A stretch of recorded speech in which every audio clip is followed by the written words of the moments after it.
السلام عليكم، ازيكم يا شباب؟ اخباركم ايه؟ يا رب تكونوا بخير.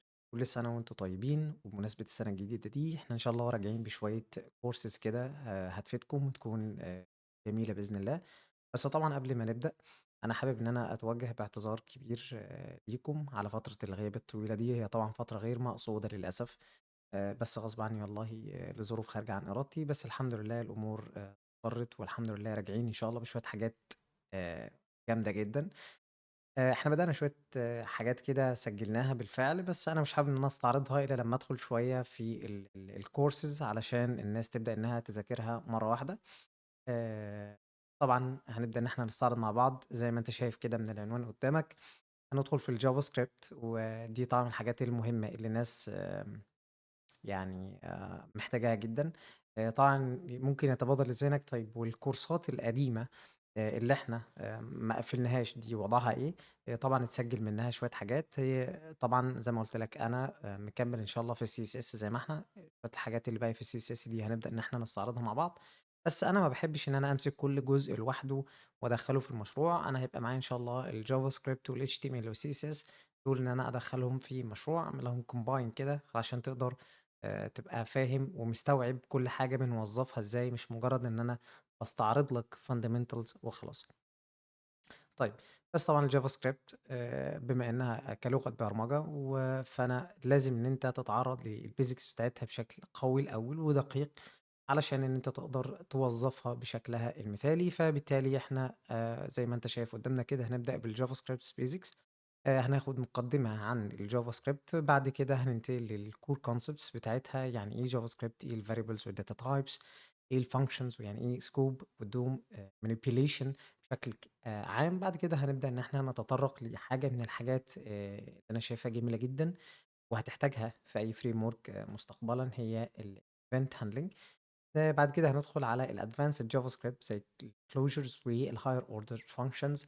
بعد كده ندخل على الprototypes والinheritance والpromises بأشكالها أو بأنواعها. بعد كده ندخل على الECMAScript 6 بالfeatures بتاعتها كلها، نبدأ نستعرضها مع بعض وإزاي نوظّفها. طبعًا كل الحاجات دي هتبدأ إن أنت تستعرضها بشكل مختلف إن شاء الله.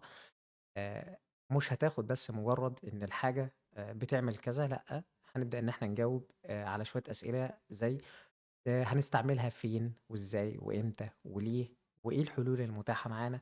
فكل فيديو بيتكلم عن حاجة من الحاجات دي، هو هيبقى طويل شوية بس إن شاء الله هنتكلم باستفاضة عنه.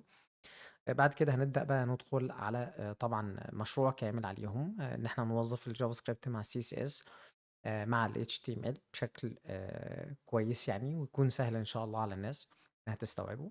بعد كده هنبدأ ندخل على الadvanced React techniques.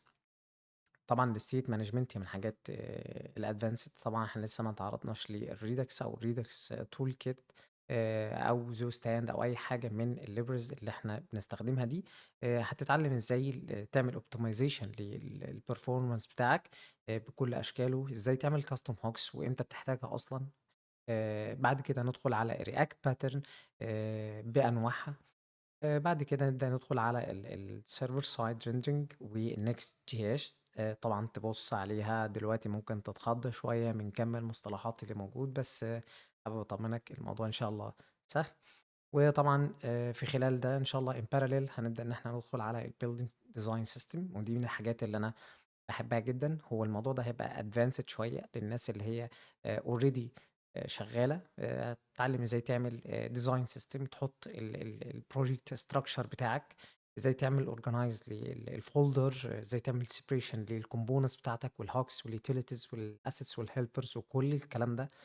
إزاي تضبّط أو تعمل configuration tools للمشروع بتاعك أو للبيئة بتاعتك اللي أنت شغال عليها بشكل عام. هنبدأ إن إحنا نعمل reusable components زي الinputs fields الmodels والnotifications tasks وbuttons. كل الحاجات دي هتبدأ تكوّن نظرة عامة، إزاي طبعًا بتشوف الproject بتاعك، إزاي بتحط له الstructure العام، إزاي نبدأ ندخل على الstyling للcomponents دي. بعد كده ممكن نستخدم الstorybook علشان نشوف interactive component بشكل عام.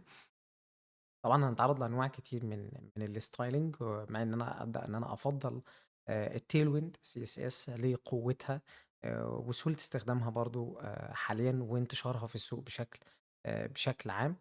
في طبعًا شوية حاجات كده خارجية هنتكلم عليها في السياق وإحنا شغالين إن شاء الله. طبعًا الحاجات دي في فيديوهات الحمد لله اتسجلت فيها. حابب أطمنك يعني إن إحنا مكملين إن شاء الله بإذن الله.